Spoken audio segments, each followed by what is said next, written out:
between 6,000 and 7,000 years, let's just be loose about it, give or take, and something died 66 million years ago. Now that's an interesting number. They just pulled that from somewhere. We won't say where. We know. Yeah, but he always, when I was in school,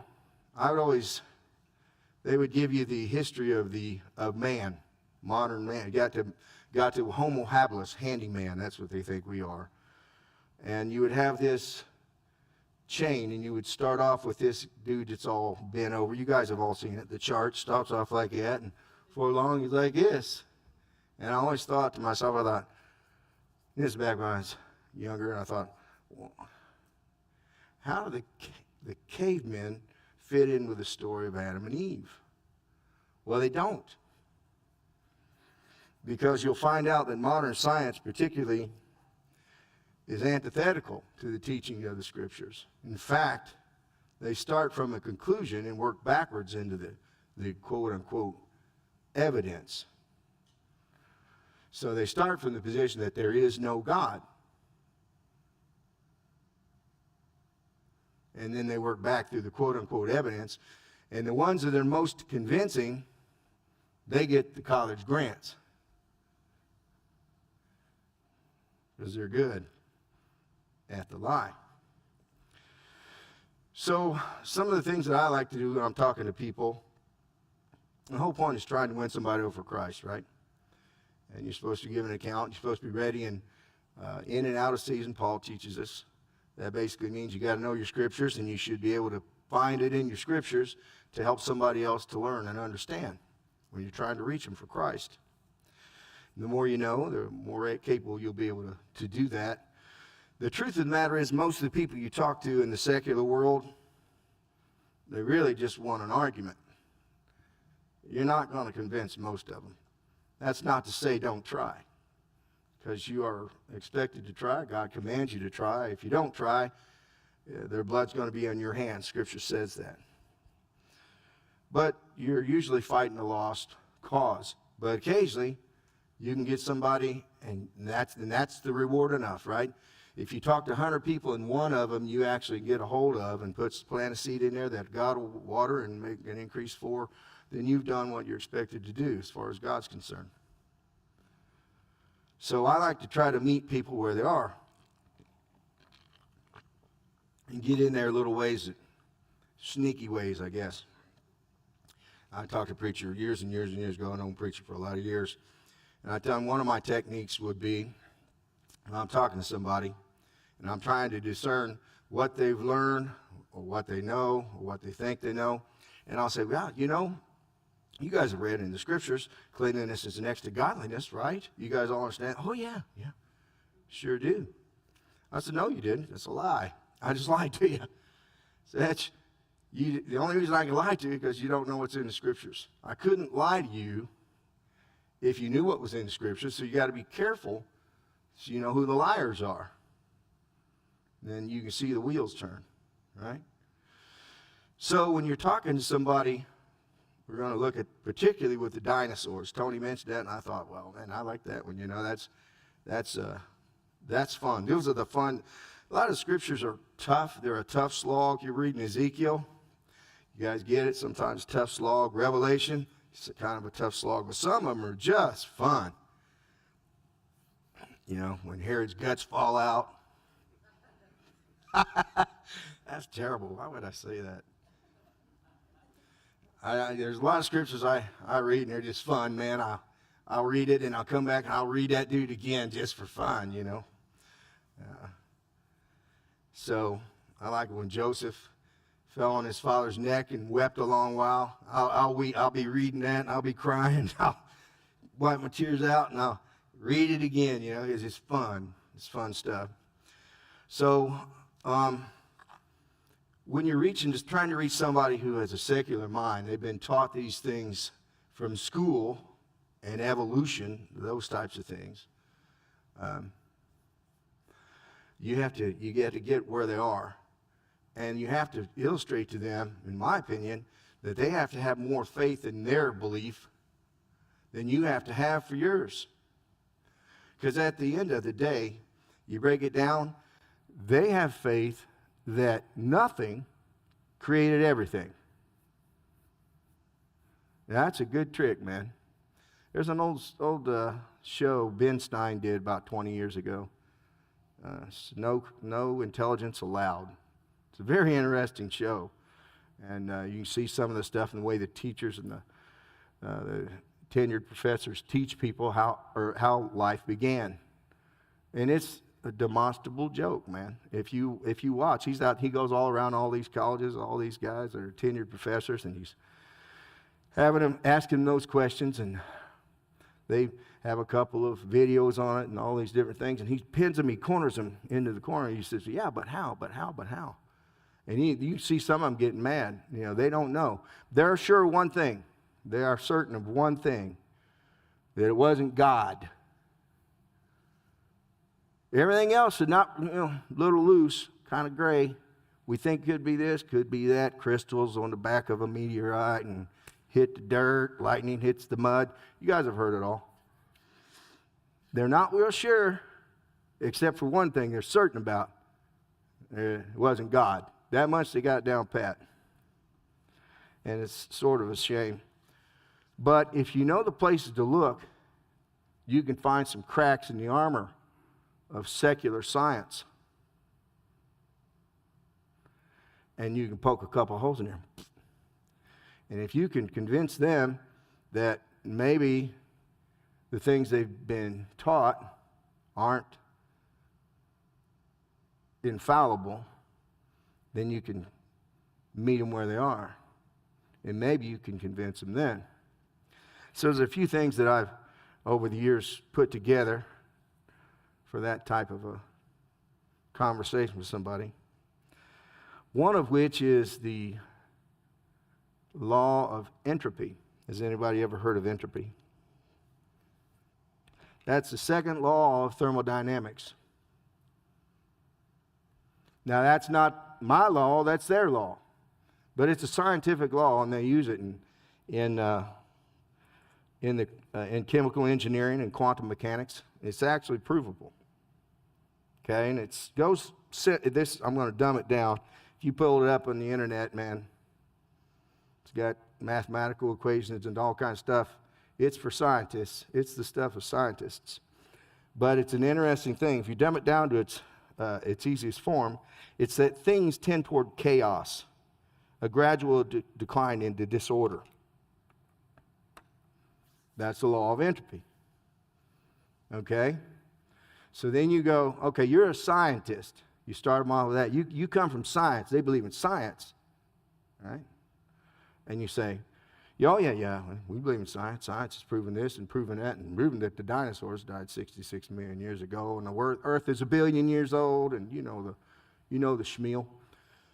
So, okay, that's great. So it's the Big Bang. Yep, Big Bang. Okay.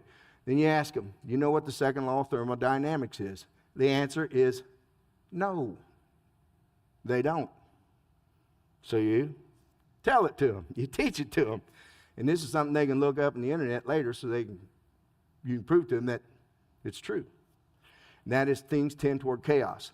So if you look at our world, right? You look at the interaction of the moon and the oceans, how they get interacted together. You look at the seasons as they go by. Look at Halley's Comet. You guys know what Halley's Comet is, right? They can tell you when Halley's Comet will come across the sweep of the night sky in any time, all around the world, down to the night. Mathematical perfection. And it comes around every 75 years or so. That's unbelievable, right? The universe is ordered like a Swiss watch. So if you use the second law of thermodynamics, things tend toward chaos. Can you think of anything more chaotic than the Big Bang? If the entropy says that things tend toward chaos, how in the world do you get a structure like that? Our world set exactly where it needs to be between the sun, in relation to the sun, and all the rest of the planets. You can see where life can't survive on any of the rest of those planets. You see the comets coming by like they're supposed to. You see all these things that they can predict. You can predict eclipses down to the minute they start and the second they're going to be done. How do you get such intricate mechanical perfection from a chaotic boom? They can't tell you. It's like, so right there you go, well, how do you get that? And the answers I get are, well, there's all kinds of mysteries in the world nobody ever knows. Well, that's just them saying, well, I don't know. So you poke a little hole in the infallibility of their belief, right? And you're convincing them that it takes more faith on their part to believe that nothing made everything than that all-powerful God made everything. Then I like to take them to the coelacanth. Anybody know what the coelacanth is? I'm the only nerd in here, man. The coelacanth. Well, let's explore the coelacanth. The coelacanth is an ancient group of lobed finned fish, thought to have gone extinct when the magical, I said a bit ago, when's the magic year? How many years the dinosaurs go extinct? 66 million years ago. Now, how do they figure 66 million years? Well, they figure all the rock, the levels and layers of rock, and they figure where they find these fossils. And then they say, well, this is laid down this many years ago. And so this is when the earth was this age, and that's where these fossils are laid down. Interesting thing, didn't find a lot of fossils. There's a big giant fossil find. Started in the early 1800s, went to the early 1900s, and they started finding these things. Man, everybody's freaking out. What are these things? This is nothing that's living here around here. Wow! And then the museum started paying people for these fossils, and then everybody went fossil digging. It started in the early 1800s. But if they looked in their scriptures, they had found out that God created these things, man. Just like he created that horse that's out there eating grass. But they didn't know the scriptures. So no one said, yeah, well, of course, here, let me take you to Job. Yeah, we found these fossils. It's amazing that we found some of these, man, because they're in the Bible. All that does is just verify the Bible's true. That's not the tack they took. So, they say the coelacanth was it was extinct, and it died out 66 million years ago. And because they couldn't find any more coelacanth fossils in the fossil record all the way up to current time. Okay. Until 1839. Or they found it first in 1830. Until December 1938.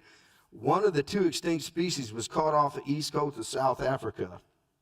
And a couple of scientists saw it in a fisherman's catch.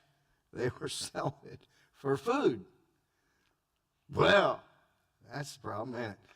Because they already had these things in museums, this fossil record. And the scientists that got all the credit for the find and writing it up and how he knew so much about it 66 million years ago. And there is one. The second type was found in a local fish market in September 1997. So they saw these coelacanth, and one egghead says to the other, hey, coelacanth. We said that's been extinct for 66 million. Got a little problem. Well, let's go find some. They paid some of the fishermen. See, all the while, God uses the base things to confound the wise, right? All the while, these guys are getting accolades for their find of this coelacanth fossil and telling us all about it and putting it in museums. We were paying to go see it. The people in South America were eating it for dinner. Right? Right? See, they're telling us so much that isn't so. And we just take it on their word. And so after that, they go, well, We're wrong about that, but we're right about all the rest of this stuff. Don't worry. That's an interesting find. They didn't parade those guys as frauds before the night news. They didn't come out in the nightly news and said, well, these eggheads have been telling us, it was 41 years that lasted before they found out the truth. This stuff for 41 years, and we're supposed to take it hook, line, and sinker. What else are they telling us that isn't true? They didn't say that. They brushed it under the rug, and they said, well, everybody makes mistakes. You might even be able to find a coelacanth fossil in museums even now. They'll tell you about the story I just told you. No egg on anybody's face. Nobody that got money for the find had to give it back. None of that. All right. When I was a kid, man, I used to play with plastic dinosaurs. And they had the names and the tails. Anybody else? I'm not expecting the girls to raise their hand on this, but any of you dudes, man, play with plastic dinosaurs? They had the names and the tails there. And my favorite dinosaur was the Brontosaurus. Sit right in his tail, man. I'd sit out there and do the dinosaurs, man. It's interesting, man. They were non-realistic colors, man, like red and yellow. And I'd play with those dinosaurs, man. I liked them. Brontosaurus. So the Brontosaurus first discovered, the skeletons was first discovered in 1879. A similar species had been renamed the apatosaur in 1902. And then the controversy comes on. So they're deciding, well, is this a different genus? Have we been wrong all the time? Is there such a thing as a Brontosaurus? Scientists, man. Talk about prattle of the dead, man. Out worrying about something they say has been dead, extinct for 66 million years, man. They're fighting over what name it is because of the structure of some bone. So, as of now, today, there's still people that don't know whether this should be named a Brontosaurus or an Apatosaurus, whether these are two separate genus or the same. That's what the arguments are about. Is Uranus the farthest planet away in our solar system? Is it Pluto? Is Pluto a planet? That's what I was taught in school. It's interesting, ain't it? That's a very interesting thing. But what is it? Is it a planet? Because that's what I was taught in school. What do they say now? Well, we're brilliant now. We're much more brilliant than we were then. We can say definitively it's no longer a planet. Oh, good. I was losing some sleep about that, and then when I found out they figured it all out, I was able to sleep better, weren't you? Important stuff brought to us by science. Thanks, Egghead. We needed that. It's very important stuff. Appreciate it. You're forgiven for teaching decades of people the wrong thing. But you got all the rest of it right. Right? Right. We have faith in you. Here's a good one. Piltdown Man. Anybody ever heard of that? Piltdown Man. That's an interesting. It was billed as the missing link. Part of the fossil record. One of these guys. You know him. Piltdown Man. Announced in 1912, it was broadly accepted as part of the fossil record of unknown early humans until definitively exposed as a hoax in 1953.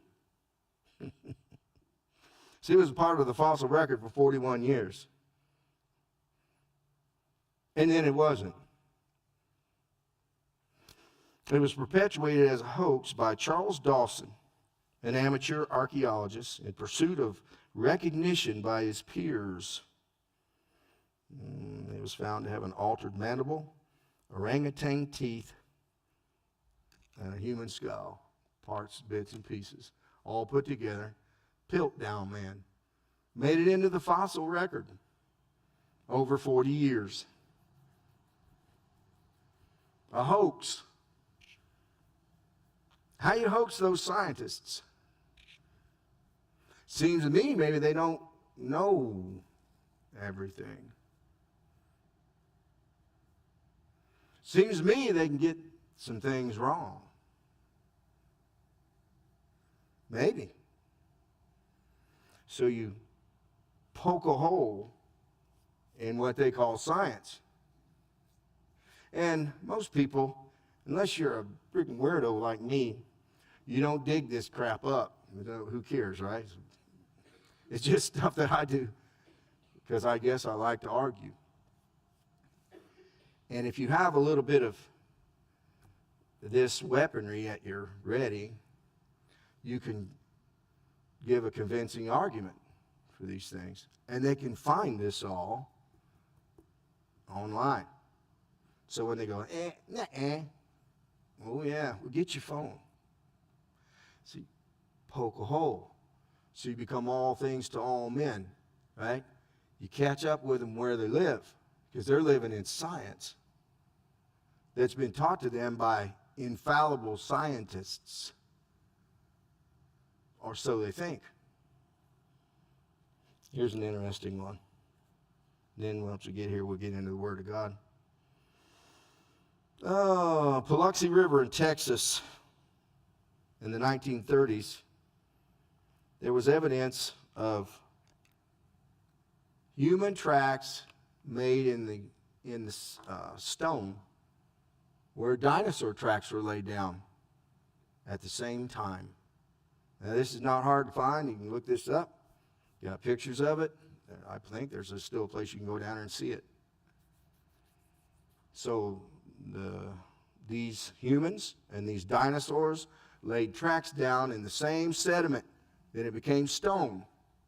Some cat was out there on his property. They were digging through this stuff. I can't remember. They were looking for, they're using the stone for something to build with, and he found these things.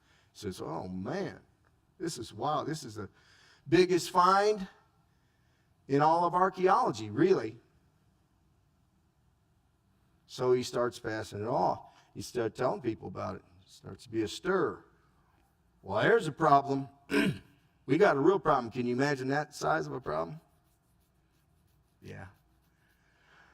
That's going to be an issue because we've been telling people that dinosaurs and humans missed each other by how much? So they say dinosaurs died out 66 million years ago.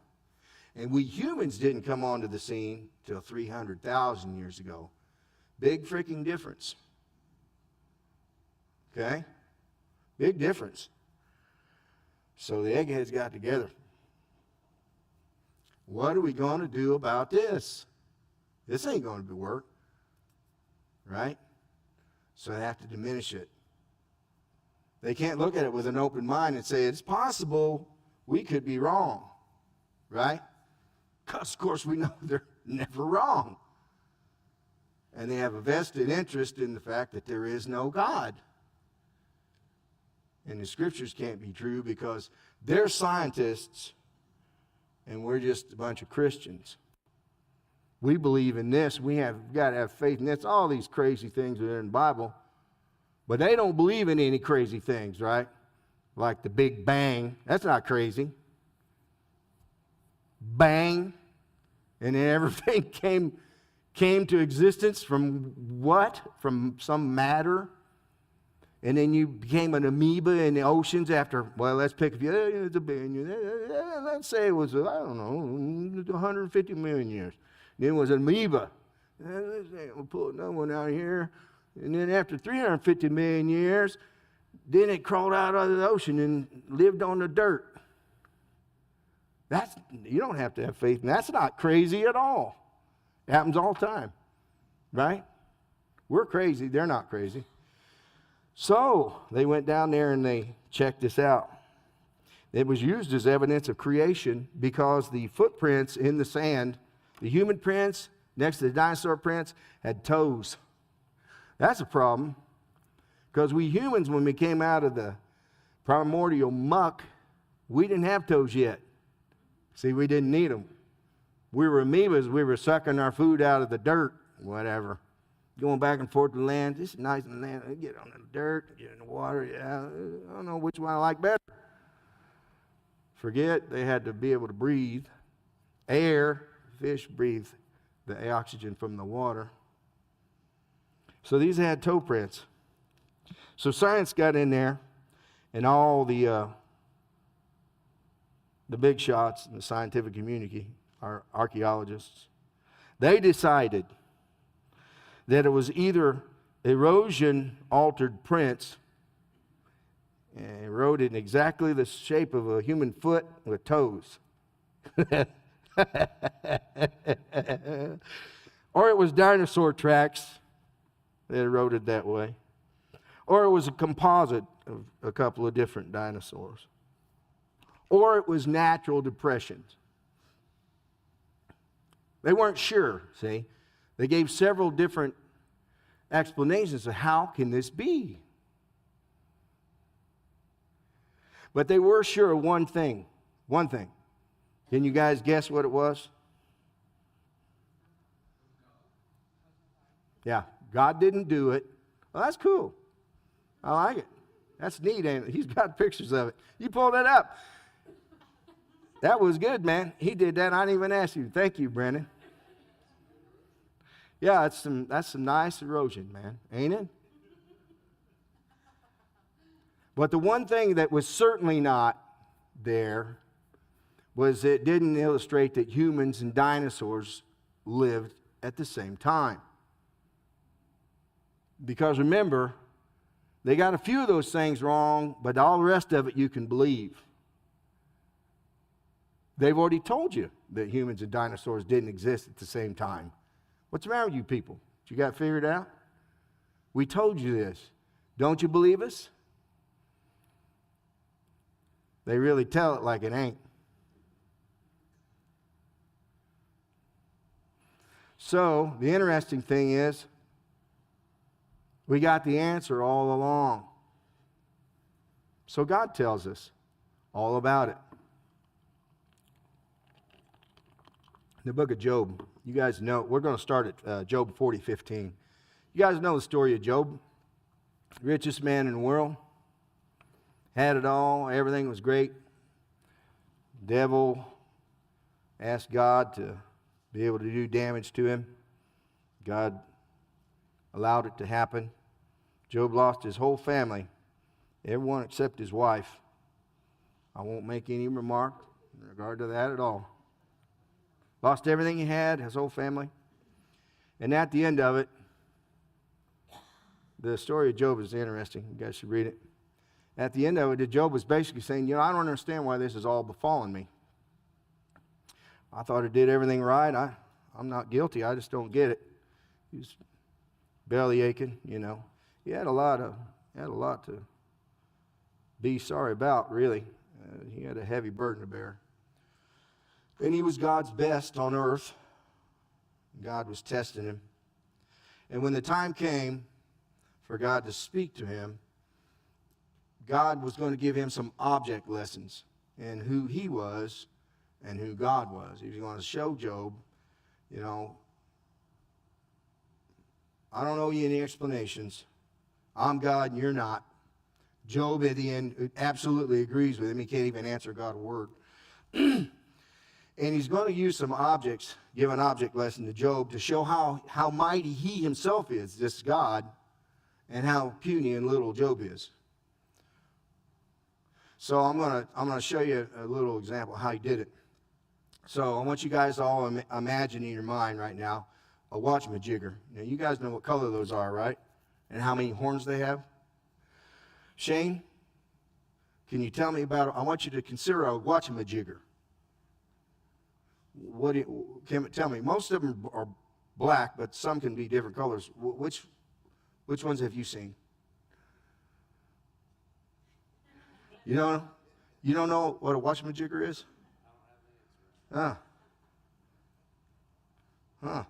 Garrett, you ever seen a watchamajigger? Describe a watchamajigger.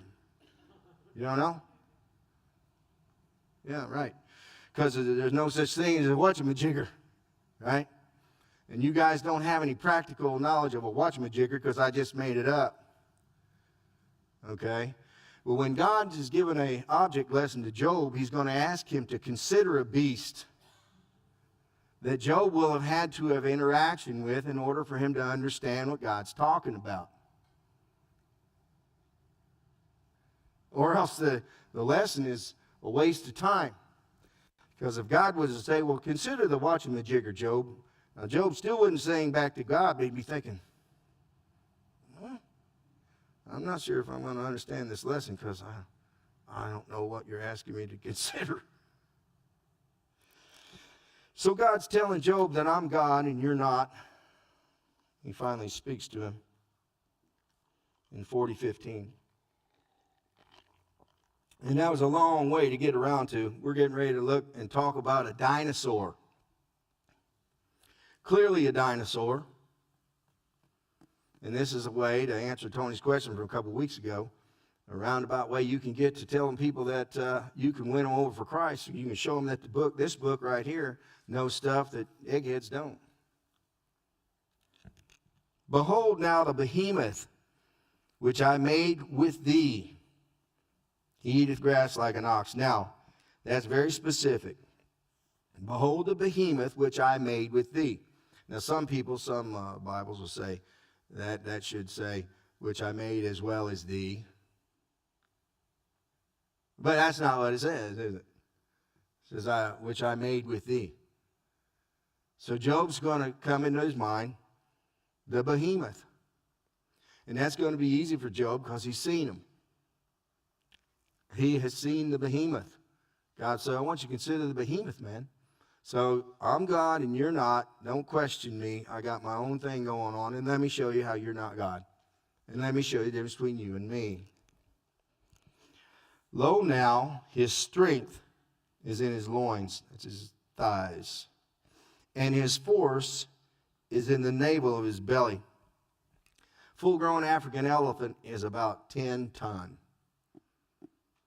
20,000 pounds. And if you see any of those things, videos of them in the wild, they walk fearlessly to water holes where lions prowl.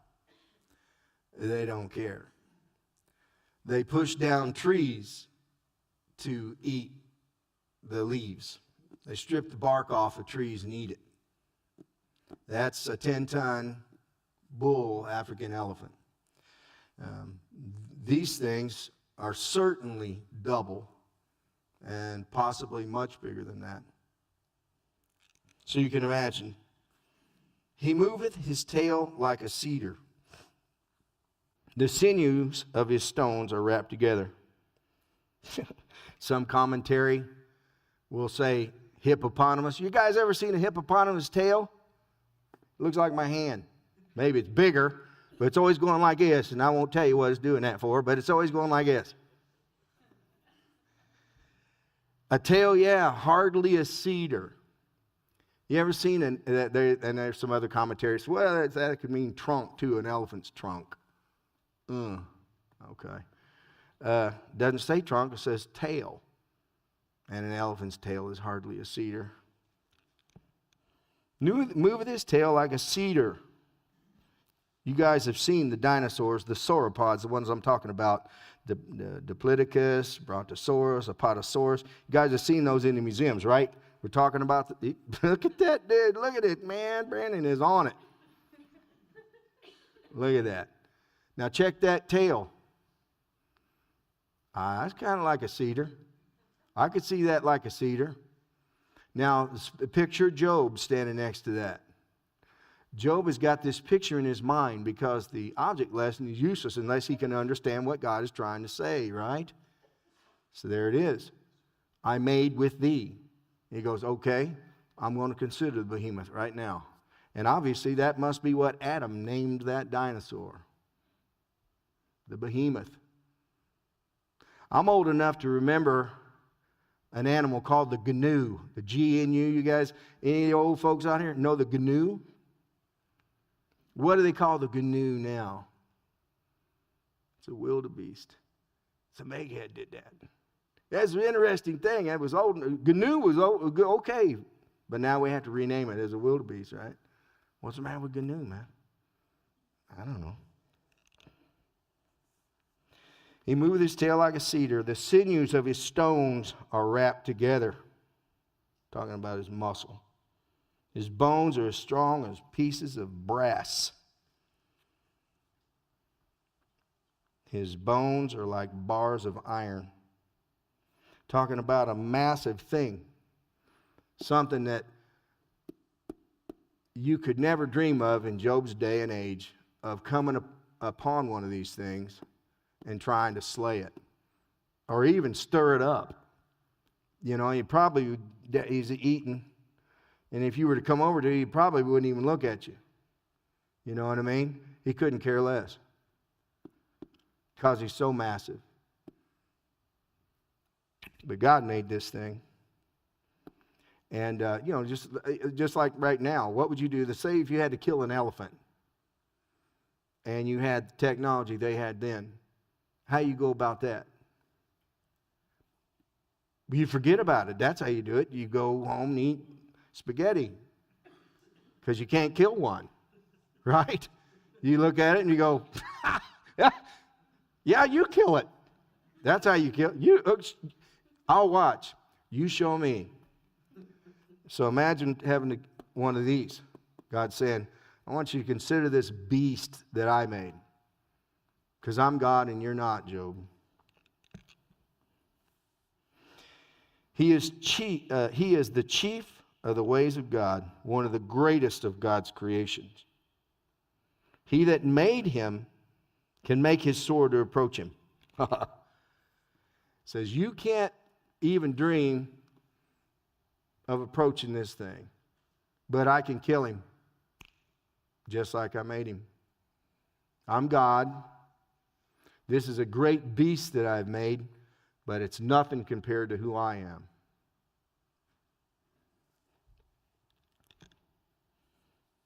Surely the mountains bring him forth food. Elephants got to eat 500 pounds a day, or they're starving. They never stop. You can hear an elephant's stomach. It's a very low rumble. Sometimes when they're feeding, you can hear their stomach over their feeding activities. You know what I mean? Like a little motor running. Those dudes strip the bark off of trees and eat the bark, man. Freaking unreal. Just imagine this dude. Imagine this thing, man. I'm just trying to picture that thing. I'd love to see one of them things. Love to see one. Where all the beasts of the field play. All the beasts are playing in there underneath this brontosaurus, this behemoth. And he's not interested because he's an herbivore. You're not chasing him down. They're not bothering him, certainly. And the beasts of the field are playing around with him. He lieth under the shady trees, in the covert of the reed, and the ferns. The shady trees cover him with their shadow. The willows of the brook compassing him about. So he's over there in the shallows, eating up the plants, enjoying God's creation, eating up hundreds or thousands of pounds of food. And Job is to be considering this beast that's God is illustrating him how great he is. Job could not have possibly understood this lesson unless he had seen one of these creatures. You see,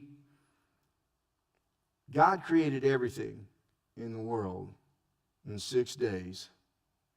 Then he took a rest, not because he was tired, but as an example to us. So it doesn't fit into the evolutionary story.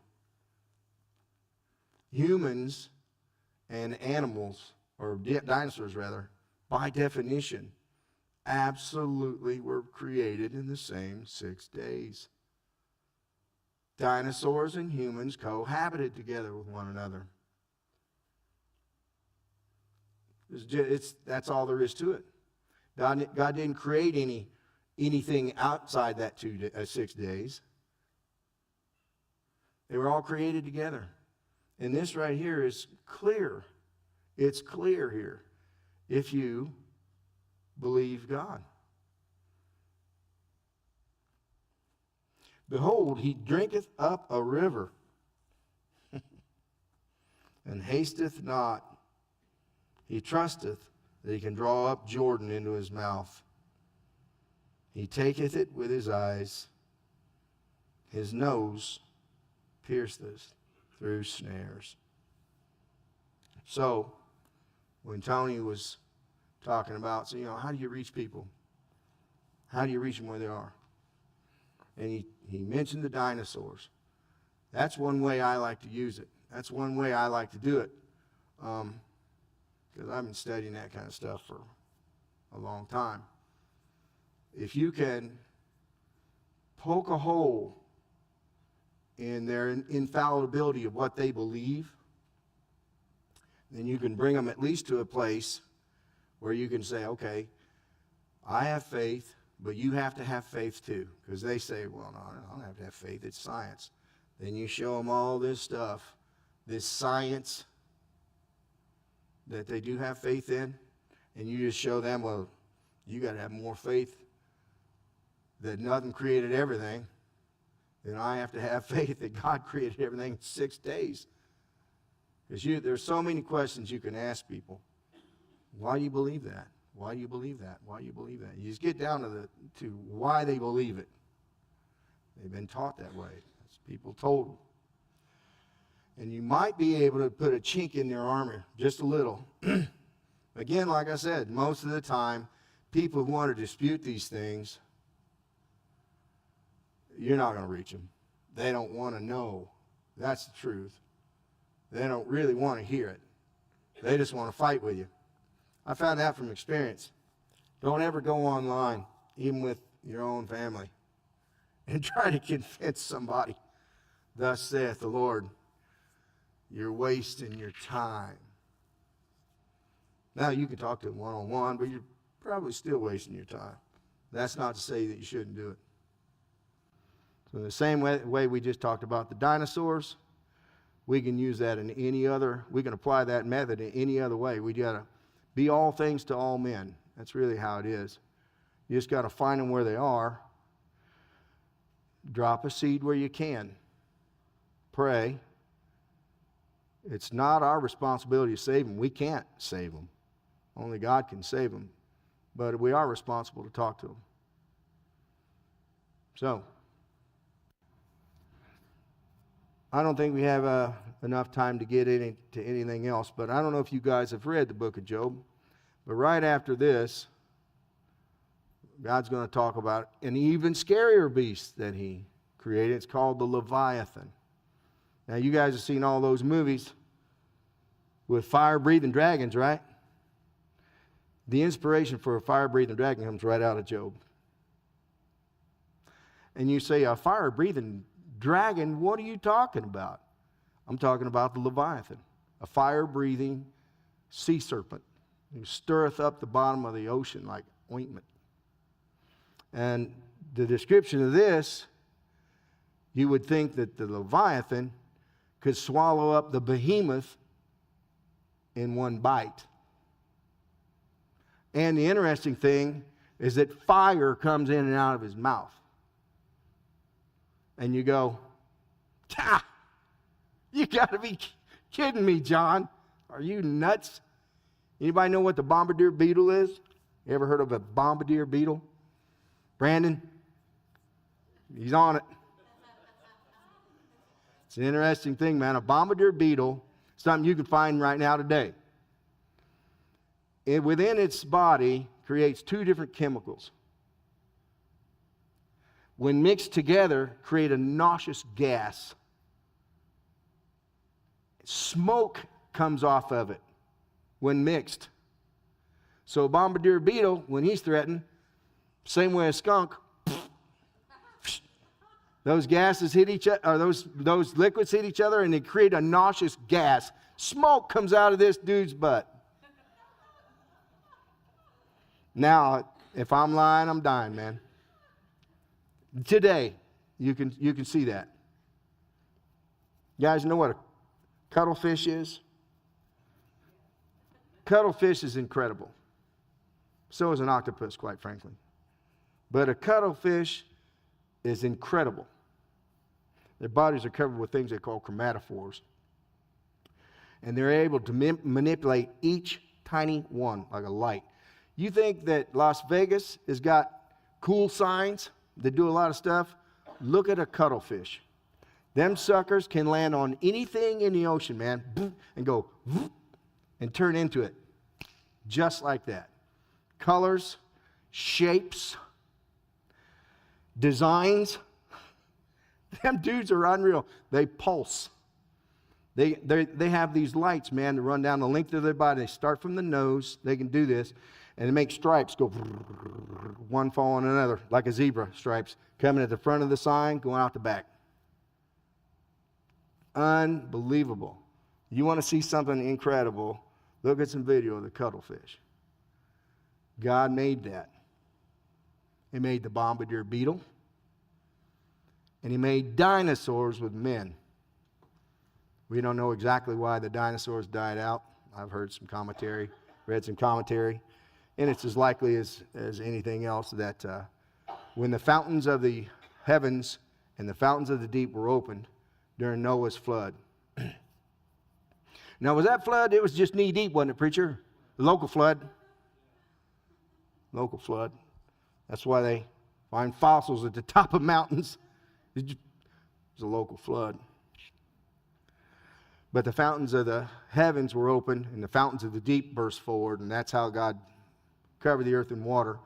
And it's posited that once that was done, it changed the ozone, that the fountains of heaven, all the water that came down from there, and then the rays of the sun were different at that time. You'll notice that we live a lot longer back before the flood. You guys will look at your history and your scriptures, the biblical record. Who was the oldest man to live? How old was he? That's right, 969. We don't even want to live to be 969, right? We got to be in the shape we're in when we're in our 60s and 70s and 80s, right? We'd just be a puddle of dust and be wheeling around carrying a bucket, probably. But they lived that old. And so that's what they think may have happened to the dinosaurs, and that seems as likely as anything. Certainly they were on the ark. Dinosaurs were on the ark because it says that God put male and female of the clean, and then 7 of the unclean, the male and his females, right? And so they were on the ark. They were with God, with man in the beginning. So that's a way you may be able to reach somebody using those methods. Use your own stuff. Yeah, that's the way I do it, man. But you guys probably think of ways that are even better than that. But use your own stuff. We're commanded to go out and try to reach people, plant a seed, convert people. God's got to do the work, but he expects us as servants to do our part. What did the preacher say this morning? That you're servants. If you love him, you're servants, right? And if you are his servants, you're going to do his will. Not all who say unto me, Lord, Lord, shall enter the kingdom of heaven, but only those who do the will of my Father which is in heaven. So you find out what the Father's will is, and we do it. Questions? That boring, huh? All right, guys. Well, thank you for putting up with me tonight. Preacher, would you like to pray us out of here? Father, thank you so much for the scriptures. They're clear and very plain. You just take time to study them, read them. They are undeniable. And God, I just pray that just as John has shared tonight, we thank you for this. Thank you for John's preparation. And God, may we learn to use this tremendous tool that you've given us. We live in a world of people that are seeking